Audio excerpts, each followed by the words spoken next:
نساء آیت نمبر 47 پارہ نمبر 5. اعوذ باللہ من الشیطان الرجیم بسم اللہ الرحمن الرحیم یا ایہا الذین اوتوا الکتاب آمنوا بما نزلنا مصدقا لما معکم من قبل ان نطمس وجوها فنردها على ادبارها او نلعنهم كما لعنا اصحاب السبت وكان امر الله مفعولا ان الله لا يغفر ان يشرك به ويغفر ما دون ذلك لمن يشاء ومن يشرك بالله فقد افترى اثما عظيما ألم تر إلى الذين يزكون أنفسهم بل الله يزكي من يشاء ولا يظلمون فتيلا انظر كيف يفترون على الله الكذب وكفى به إثما مبينا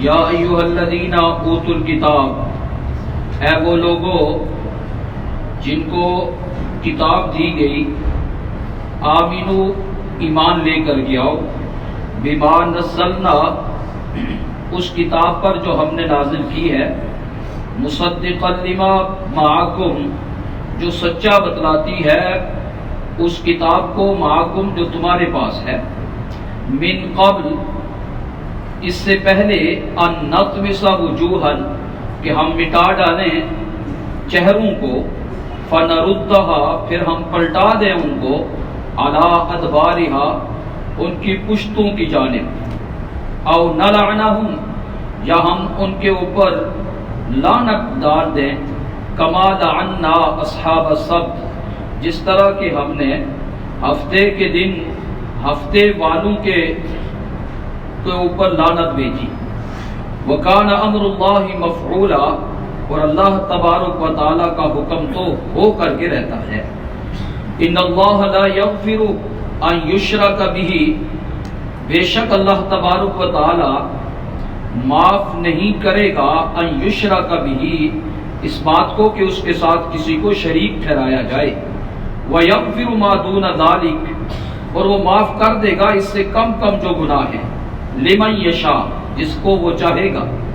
ومن یشرک باللہ سو جس آدمی نے اللہ کے ساتھ شریک ٹھہرایا، فقد افترا اثما عظیما تو سو اس آدمی نے افترا باندھا بہت بڑے گناہ کا.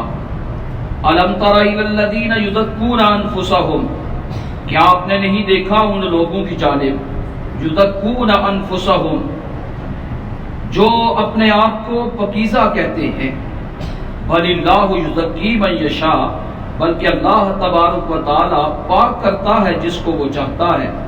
ولا یظلمون فتیلا اور ان کے ساتھ ایک دھاگے کے برابر بھی زیادتی نہیں کی جائے گی. انظر کیف یفترون علی اللہ الکذب آپ دیکھیے، کیف یفترون کس طرح یہ جھوٹ اللہ پر جھوٹ باندھتے ہیں. وَكَفَى بِهِ إِثْمًا مُبِينًا اور یہی بات کافی ہے واضح گناہگار ہونے کے لیے. اس سے پچھلے درس میں اللہ تبارک و تعالی نے یہودیوں کی بات خرابیوں کا تذکرہ فرمایا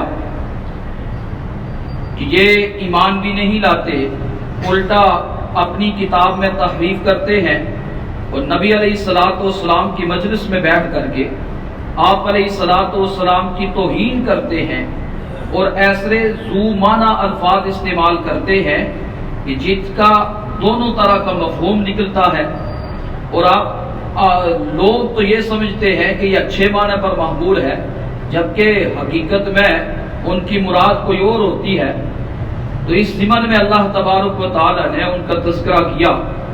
اب یہاں براہ راست خطاب کر کے اہل کتاب کو دعوت دی جا رہی ہے کہ دیکھو ان ہٹ درویوں کو چھوڑ دو، یہ ضد اور اناد اور اس طرح کی یہ چیزیں جو تم نبی علیہ السلام کی توہین کرتے ہو یہ چھوڑ دو اور ایمان لے کر کے آؤ. اور ایمان لانے کے بعد ایمان جب تم لے آؤ گے تو وہ تو وہی کتاب ہے کہ جو تمہاری کتاب کو بھی تو سچا بتلا رہی ہے. صرف فرق یہ ہے کہ نبی علیہ الصلوۃ والسلام کو جب تم مان لو گے تو باتیں تو وہی ہیں، کرنے کے کام تو وہی ہیں جو تمہاری کتابوں میں بھی مذکور. چنانچہ ارشاد فرمایا یا ایھا الذین اوتوا الکتاب، اے وہ لوگوں جن کو کتاب دی گئی. تو کتاب دی گئی یعنی کہ یہودی اور عیسائی، ان کو قرآن کی اصطلاح میں اہل کتاب کہا جاتا ہے. کہ یہودی قائد تھے اور وہ تورات کے ماننے والے تھے، جبکہ عیسائی جو ہے وہ انجیل کے ماننے والے تھے. یہی دو بڑے گروہ تھے. اور تیسرا جو گروہ تھا وہ کچھ بھی نہیں مانتا تھا، مشرکین عرب جو تھے، مشرکین مکہ. فرمایا آمینو، ایمان لے کر کے آؤ، بما نزلنا، اس کتاب پر جو ہم نے نازل کی ہے، مصدقا لما معکم، جو تمہارے پاس کتاب ہے یہ اس کو بھی سچا بتلاتی ہے. اور پھر ساتھ میں ڈراوا بھی سنایا، من قبل ان نطمس وجوہا، اس سے پہلے ایمان لے کر کے آؤ کہ ہم چہروں کو مٹا ڈالیں. چہرے کو مٹا ڈالنے کا مطلب یہ کہ ناک آنکھ کان سارے کا سارا سسٹم برابر کر دیا جائے، یعنی کہ جس طرح پچھلا حصہ ہے آگے والا حصہ بھی ایسے ہی کر دیا جائے. فنردھا علی ادبارہا، پھر ہم ان چہروں کا رخ ہی تبدیل کر دیں، یہ چہرہ پیچھے کی جانب ہو جائے اور گدی والی جانب آگے کو ہو جائے. او نلعنہم، تین سزائیں ذکر کی، یہ تو چہروں کو پھیر دیں، چہرے مٹا دیں، یا او نلعنہم، یا ہم پھر لعنت بھیجیں. کما لعنا اصحاب السبت، جس طرح کہ ہم نے وہ ہفتے والوں کے اوپر لعنت پھٹکار اور اللہ کی رحمت سے دوری برسائی، چنانچہ وہ خنزیر بنے اور بندر بن گئے، جن کا تذکرہ پہلے ہو چکا. کہ یہودیوں میں سے ایک گروہ ایسا تھا کہ چونکہ حکم یہ تھا کہ ہفتے والے دن تم نے صرف اللہ کی عبادت کرنی ہے، کوئی کاروبار تمہارے لیے درست نہیں. آج کے دن چونکہ یہ مچھیرے تھے، مچھلیاں پکڑتے تھے، اس لیے ان کو روک دیا گیا تھا کہ تم نے یہ کام نہیں کرنا، ہفتے کا دن صرف عبادت کے لیے رہے گا. یہ تو مسلمانوں کے لیے جمعے کا دن عبادت کا ہے، تو صرف یہ کہا کہ جب اذان ہو جائے اس کے بعد خرید و فروخت چھوڑو، جو ہی نماز ختم ہو جائے فانتشروا فی الارض وابتغوا من فضل اللہ، فوراً نکلو اور کاروبار شروع کر دو. یعنی مسلمانوں کے لیے اتنی رائے. لیکن ان کے لیے آرڈر یہ تھا کہ جو ہی صبح صادق طلوع ہوگی، ہفتے کا دن شروع ہے اور شام تک تم کوئی کاروبار نہیں کر سکتے. اور انہوں نے پھر ہیلے بہانے سے ان کو پکڑنا شروع کر دیا، اور ہیلے بہانے سے وہ تالاب میں سے ایک سوراخ کر کے سائڈ کر لیتے تھے. ہفتے والے دن مچھلیاں بھی خوب آتی تھی، کیونکہ اللہ تبارک و تعالیٰ کبھی آزماتا ہے نا، تو اس طرح کے آ جاتے ہیں کہ آپ بھی فی الفور، مثلاً کوئی آدمی ابھی تازہ کہیں دیندار بنا، نمازیں شروع کر دی، تو اس طرح کے حالات پیدا ہو جاتے ہیں کہ بے برکتی شروع ہو جاتی ہے، کاروبار میں تھوڑا سا نقصان ہونا شروع ہو جاتا ہے. یہ تو اللہ جھانچ رہا ہوتا ہے کہ بتا پکا کتنا ہے. وہ پھر پیچھے ہٹ جاتا ہے کہ یار نہیں، مولوی صاحب تو کہہ رہے تھے نماز پڑھنے نال برکت ہوتی ہے، لیکن مسئلہ تو یہ ہو گیا کہ پہلے کاروبار چل رہا تھا، وہ کاروبار ہی کیا ہو گیا. اللہ کے کلام میں برکت ہے، نماز میں برکت ہے، اس میں کوئی دو رائے ہو ہی نہیں سکتی، لیکن کبھی کبھی اللہ تبارک و تعالیٰ آزماتا ہے. چنانچہ وہ ہفتے والے دن نا وافر مقدار میں مچھلیاں آ جایا کرتی تھی، اور پھر اگلے دنوں میں بالکل کم ہوتی تھی. تو ہفتے والے دن انہوں نے سوراخ رکھے ہوئے تھے، ان سوراخوں سے اندر جاتے تھے، نیچے جا کے تالاب میں اور پکڑ لیتے تھے. اتوار والے دن جاتی تو ہفتے والے دن تھی، پکڑتے تھے اتوار. چنانچہ اللہ تبارک و تعالیٰ کا عذاب نازل ہوا، اور اللہ تبارک و تعالیٰ نے ان کے نوجوانوں کو بندر بنا دیا، اور جو بوڑھے تھے ان کو خنزیر بنا دیا. تو کہا کہ قبل اس کے کہ اس طرح کی سزائیں تمہیں بھی آ جائیں، ہو سکتا ہے یہ سزائیں آ جائیں، لیکن قبل اس سے تم ایمان لے کر کے آؤ. وَقَانَ أَمْرُ اللَّهِ مَفْعُولًا، اور یہ کوئی دنیاوی کسی بادشاہ کی دھمکی نہیں ہے. وَقَانَ أَمْرُ اللَّهِ مَفْعُولًا، اللہ تبارک و تعالیٰ کا کام تو ہو کر کے رہتا ہے، کچھ بھی ہو جائے اللہ کا آرڈر ہے، اور آرڈر جو ہے وہ کبھی رکتا نہیں. پھر ایک بہت بڑے گناہ کا جو ان میں عام رائج ہو چکا تھا، یہودی کہتے تھے عزیر ابن اللہ، حضرت عزیر اللہ کے بیٹے ہیں. عیسائی کہتے تھے عیسی ابن اللہ، عیسیٰ اللہ کا بیٹا ہے، اور اللہ کے ساتھ یوں شریک ٹھہراتے تھے کہ یہ تین الہ ہیں، ایک اللہ ہے، ایک حضرت عیسیٰ اور ایک حضرت مریم، تین کو خدا مانتے تھے. تو یہ شرک کا ارتکاب کرتے تھے. اس لیے اللہ تبارک و تعالیٰ نے شرک کی مذمت فرمائی. فرمایا ان اللہ لا یغفر ان یشرک بہ، یہ گناہ قابل برداشت نہیں کہ اللہ کے ساتھ کسی کو شریک ٹھہرایا جائے، یہ اللہ کو ہرگز برداشت نہیں. یہ معافی تب تک ہے کہ مرنے سے پہلے اگر کسی نے توبہ کر لی سو ٹھیک ہے، لیکن آخرت میں جو آدمی شرک کے ساتھ چلا گیا اس کی معافی ہو ہی نہیں سکتی. کہ یہ آدمی شرک کا ارتکاب کر کے جب پہنچے گا تو یہ ایک ایسا بڑا گناہ ہے، اکبر الکبائر، کبیرہ گناہوں میں بھی سب سے بڑا گناہ جو ہے وہ شرک ہے، الاشراک باللہ، اللہ کے ساتھ کسی کو شریک ٹھہرانا، یہ بہت بڑا گناہ ہے. لہذا یہ قابل معافی نہیں. وَيَغْفِرُ مَا دُونَ ذَلِكَ لِمَن يَشَاءُ، اس کے علاوہ جتنے گناہ ہیں اللہ تبارک و تعالیٰ اگر چاہے گا، جس کے چاہے گا معاف کر دے گا، یا تو بغیر سزا کے معاف کر دے گا یا سزا دے کر کے معاف کرے، اس کی مرضی ہے. لیکن شرک ایک ایسی بلا ہے، ایسا گناہ ہے، یہ کسی صورت بھی معاف نہیں ہو سکتا. اب شرک تو کبھی معاف نہیں ہو سکتا، اس کا یہ مطلب ہرگز نہیں کہ بندہ شرک چھوڑ کر کے باقی سارے گناہ دھڑلے سے کرتا جائے. اصل بتلانا مقصد یہ ہے کہ یہ یہود و نصارہ شرک جیسی کبھی چیز کو اپنا کر کے بھی اس کو بالکل معمولی لے رہے. یہ کوئی معمولی گناہ نہیں ہے، یہ بہت بڑا گناہ ہے کہ اس کی معافی بھی نہیں ہو سکتی. یہ تو اللہ کے ساتھ غداری ہو گئی کہ جس نے پیدا کیا اسی کے ساتھ دوسرے کو شریک. اب یہ شرک جو ہے نا یہ بہت ساری قسمیں ہیں اور اس کی تقریباً 20 قسمیں لکھی گئی ہیں کہ شرک کس طرح سے شرک ہو سکتا ہے، کس طرح سے شرک ہو سکتا ہے. ایک ہے ذات میں شریک، ایک ہے صفات میں شریک. ذات میں یعنی کسی کو خدا بنا لینا، جیسے مجوسیوں نے اہرمن اور یزدان دو اپنے خدا بنا رکھے تھے. اس وقت اہرمن یزدان دو خدا تھے، ایک خیر کا خدا ایک شر کا خدا ہے، اور انہی کو وہ خدا مانتے تھے. یہ ہے ذات کے اندر. ایک ہے صفات کے اندر کسی کو شریک ٹھہرانا اللہ. اب اللہ تبارک و تعالیٰ کی ایک صفت یہ ہے کہ اللہ خالق کل شیء، ہر چیز کو کس نے پیدا کیا؟ اللہ نے. اگر کوئی آدمی یہ کہنا شروع ہو جائے کہ فلاں بھی پیدا کرتا ہے چیزیں، فلانا بھی یہ پیدا کر سکتا ہے، سو اس نے اللہ کے ساتھ اس خالقیت والی صفت میں کسی کو شریک کر دیا. اسی طرح اللہ قادر علی کل شیء، اللہ ہر چیز کے اوپر قادر ہے. اللہ کو پورا کا پورا مکمل قدرت حاصل ہے، جو وہ کرنا چاہے کر سکتا ہے، جیسا کرنا چاہے کر سکتا ہے. کسی کو نفع پہنچانا چاہے، کسی کو نقصان دینا چاہے، اس کی راہ میں کوئی رکاوٹ نہیں آ سکتی. یہی نظریہ اگر بندہ کسی بندے کے ساتھ یوں رکھ لے کہ فلاں آدمی بھی جو کرنا چاہے وہ کر سکتا ہے، یہ شرک ہے. اور کوئی شرک کوئی خاص بلا نہیں ہے، یہی شرک ہے. ایسے ہی اللہ تبارک و تعالیٰ کو ہی غیب میں آپ پکار سکتے ہیں، اے اللہ مجھے اولاد دے، اے اللہ مجھے فلاں چیز دے. یعنی غیب میں ایک تو ہے سامنے بندہ آپ اس سے کوئی بھی چیز مانگے، یہ تو تعاونوا علی البر والتقوی، نیکی کے کاموں میں ایک دوسرے کے تعاون کرو.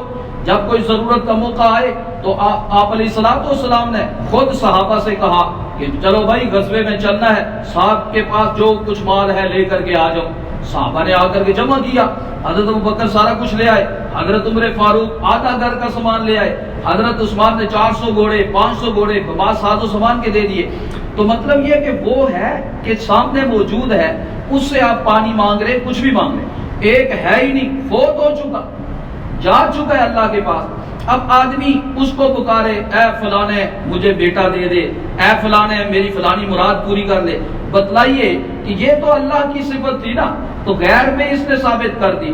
اسی کو تو شرک کہتے ہیں کہ اللہ تبارک و تعالیٰ کو غیب میں صرف اللہ کو پکارا جا سکتا ہے، کسی اور کو نہیں. اسی طرح ایک ہے مشیت، جیسی چاہت ہوگی ویسا کام ہو جائے. یہ صرف اور صرف اللہ کی ہے، اللہ کی صفت ہے، کسی اور کی نہیں. ایک شخص آپ علیہ الصلوۃ والسلام کی خدمت میں حاضر ہوئے اور وہ کہنے لگے کہ جس طرح اللہ چاہے، ما شاء اللہ وما شئت یا رسول اللہ، جس طرح اللہ چاہے اور جس طرح آپ چاہیں یا رسول اللہ. تو آپ علیہ الصلوۃ والسلام نے جھڑک دیا، فرمایا کہ اللہ کے ساتھ مجھے شریک کر رہا ہے. بلکہ تم یوں کہو، اس طرح کہو کہ ما شاء اللہ وحدہ، جو اللہ تنہا چاہتا ہے وہی ہوتا ہے. یعنی کہ مشیت ہو گئی، اختیار کلی. ہر جگہ حاضر ناظر ہونا صرف اللہ کی صفت ہے. کوئی پیر کہیں بھی حاضر نہیں، کوئی ولی کہیں بھی حاضر نہیں ہے. اور یہ اللہ کا ہے کہ ہر وقت ہر آدمی کو جو دیکھ رہا ہے وہ صرف اللہ کی ذات ہے، کوئی اور دیکھنے والا نہیں. ہر جگہ موجود صرف اللہ کی ذات ہے، کوئی اور اپنے علم کے اعتبار سے یہ ہے. اسی طرح بہت ساری چیز افعال میں شرک ہو گیا کہ جو من ذبح بغیر اللہ فقد اشرک، جس نے غیر اللہ کے نام پہ ذبح کیا اس نے شرک کر دیا. تو اس طرح کی شرک ابھی ہم نے پچھلے درسوں میں پڑھا کہ کسی کو دکھانے کے لیے عمل کیا فقد اشرک، شرک کر لیا. تو شرک کے یہ چھوٹی موٹی اقسام ملا کر کے تقریباً 20 قسمیں بنتی ہیں. آپ اس کی مختصر سی بات یہ سمجھ رہے کہ شرک یہ ہے کہ جو چیز اللہ کے لیے ہوتی ہے وہ کسی اور کے لیے آپ کر لیں، بس یہ کیا ہے؟ شرک ہے. جیسا معاملہ اللہ کے ساتھ رکھنا چاہیے ویسا معاملہ اگر آپ نے کسی مخلوق کے ساتھ رکھا ہے تو بس یہ کیا ہے؟ شرک ہے. یہ فلاں پہنچ جاتا ہے، گھر میں آ جاتا ہے، روحیں آ جاتی ہیں، یہ ہو جاتا ہے، کچھ بھی نہیں ہوتا. جو چاہتا ہے اللہ وہ ہوتا ہے. اور اللہ کو اس نظریے سے اللہ کو یاد رکھنا چاہیے، اس کے اوپر ایمان لانا چاہیے. ان اللہ عنده علم الساعہ، قیامت کا علم صرف اللہ کے پاس. وَيُنَزِّلُ الْغَيْثَ، بارش کب برسے گی صرف اللہ کو پتہ ہے، کسی کو نہیں پتا. اور اسی طرح وَيَعْلَمُ مَا فِي الْأَرْحَامِ، ماں کے رحموں میں کیا چیز ہے یہ صرف اللہ کو پتا ہے، کسی اور کو نہیں پتا. بات کہتے ہیں جی وہ ہم الٹرا ساؤنڈ کرتے ہیں تو وہ تو پھر مشینری استعمال کی نا، ایسے دیکھ کے تو کسی کو نہیں پتا چلتا. لیکن وہ بھی زیادہ سے زیادہ یہ بتا دے گا یہ نر ہے یا مادہ ہے. باقی اس کی عمر کتنی ہے، کتنا عرصہ جیے گا، نیک بخت ہوگا، سعادت مند ہوگا، بدبخت ہوگا، شقی ہوگا، کیسا ہوگا، کہاں اس نے پیدا ہونا ہے، یہ وغیرہ ذالک، یہ ساری کی ساری صورتحال سے واقف صرف اور صرف کون ہے؟ اللہ کی ذات ہے. اور اسی طرح وَمَا تَدْرِي نَفْسٌ مَاذَا تَكْسِبُ غَدًا، کل کو کیا ہونے والا ہے صرف اللہ کو پتا ہے. اس لیے آپ علیہ الصلوۃ والسلام نے ارشاد فرمایا جو کسی نجومی کے پاس گیا، جا کے ہاتھ چیک کرایا یا ویسے پوچھا جی کل کو کیا ہونا ہے، یہ ہونا ہے، فرمایا فقد اشرک، اس نے کیا کر لیا؟ شرک کر لیا. عالم الغیب صرف اللہ کی ذات ہے، کسی کو کیا معلوم کہ کیا ہونا ہے. اسی طرح آپ یہ پانچواں جو حکم اس آیت میں ارشاد فرمایا وَمَا تَدْرِي نَفْسٌ بِأَيِّ أَرْضٍ تَمُوتُ، کس جگہ مرنا ہے یہ صرف اور صرف اللہ کو پتا ہے، کسی اور کو نہیں پتا. تو فرمایا شرک ایک ایسی مرض ہے کہ جو اللہ تبارک و تعالیٰ کسی صورت بھی معاف نہیں کرے گا. ہاں اس کے علاوہ جو گناہ ہوں گے جس کے چاہے گا پہاڑوں کے برابر ہوں گے، اللہ چاہے گا تو اس کو معاف کر دے گا. وَمَن يُشْرِكْ بِاللَّهِ، جو اللہ کے ساتھ شریک ٹھہراتا ہے در حقیقت وہ اللہ تبارک و تعالی وہ جھوٹ باندھتا ہے. اللہ تبارک و تعالی بہت بڑے گناہ کا وہ ارتکاب کر لیتا ہے. پھر ایک اور خرابی جو عام طور پہ ہمارے مسلمانوں میں بھی پیدا ہو گئی وہ بتلائی ہے خرابی یہودیوں کی. فرمایا الم تر الی الذین یزکون انفسهم، کیا آپ نے ان لوگوں کی جانب نہیں دیکھا جو اپنے آپ کو پاک بتلاتے ہیں. وَلِلَّهُ يُزَكِّي مَن يَشَاءُ، بلکہ اللہ پاک کرتا ہے جس کو چاہتا ہے. وہ کیا کہ یہودی اس کے باوجود کہ وہ شرک میں مبتلا تھے، عیسائی شرک میں مبتلا ہونے کے باوجود، اندرونی خرابیوں کے باوجود بھی وہ کہتے تھے نحن ابناء اللہ، ہم اللہ کے بیٹے ہیں، وَأَحِبَّاءُ، ہم اس کی محبوب ترین ہستیاں ہیں، ہم تو لن ندخل الجنت الا من کان هودا او نصارا، جنت میں تو صرف یہودی جائیں گے یا عیسائی جائیں گے، وہ ہم تو نبیوں کی اولاد ہے، ہم کیسے جا سکتے ہیں. یہ بیماری ہمارے اندر بھی آ گئی. آپ نے دیکھے ہوگے فلانا وہ جو سجادہ نشین اور فلانا نشین اور یہ نشین وہ نشین، نہ داڑھی ہے نہ نماز نہ روزہ، بس ہم سیدھے جنت میں چلے جائیں. ایسے نہیں ہو سکتا. کیوں؟ اس لیے کہ یہ ان کی خرابی تھی یہودیوں کی، اپنے آپ کو پاکیزہ بتلانا کہ ہم محبوب ترین لوگ ہیں، ہمارے ساتھ اس طرح کا معاملہ نہیں ہو سکتا، لہذا ہم سیدھے جنت میں چلے جائیں گے. فرمایا یہ ان کا صرف اور صرف گمان ہے، بلکہ اللہ جس کو چاہتا ہے پاک کرتا ہے. اللہ کے ہاں معیار ایک ہی ہے ہر ایک کے لیے. کوئی بھی آدمی ہو جائے ایمان تقوی نیکی جو اختیار کرے گا اللہ کے ہاں وہ کیا ہے؟ پسندیدہ ہے، چاہے وہ کوئی بھی زیادہ ہو، کسی طرح کا بھی ہو، حسب نسب کسی چیز کو اللہ تبارک و تعالی نہیں دیکھتا۔ فرمایا ولا یظلمون فتیلا، زیادتی کسی کے ساتھ ایک دھاگے کے برابر بھی نہیں ہوگی، دھاگے کے برابر بھی کسی کے ساتھ زیادتی نہیں۔ فتیلہ در حقیقت وہ کھجور کی جو آپ گٹھلی اٹھاتے ہیں نا، اس کے اندر وہ جو درمیان میں لکیر کے اندر جو ہوتا ہے نا، اس کو کہتے ہیں فتیلہ، اور اس کو کتمیر بھی کہتے ہیں، وہ جو درمیان میں جلی سی ہوتی ہے۔ فرمایا اتنا بھی کسی کے ساتھ ظلم نہیں کیا جائے گا۔ انظر کیف یفترون علی اللہ الکذب، آپ دیکھ لیجئے ان لوگوں کی جانب جو اللہ تبارک و تعالیٰ کے اوپر جھوٹ باندھتے ہیں، اپنی طرف سے جھوٹ باندھتے ہیں۔ فرمایا کفا بہ اثما مبینا، جو اللہ کے ذمہ جو جھوٹ لگائے یہی بات کافی ہے کہ وہ بہت بڑا گناہ گار ہے، جو کہا اللہ تبارک و تعالیٰ سے۔ الحمدللہ رب العالمین والعاقبۃ للمتقین والصلاۃ والسلام علی اشرف الانبیاء والمرسلین۔ اللهم اعنا على ذكرك وشكرك وحسن عبادتك، اللهم اكفنا بحلالك عن حرامك واغننا بفضلك عمن سواك، اللهم انا نسألك علما نافعا وعملا متقبلا ودعاء مستجابا ورزقا طيبا واسعا وشفاء من كل داء، ربنا تقبل منا انك انت السميع العليم برحمتك۔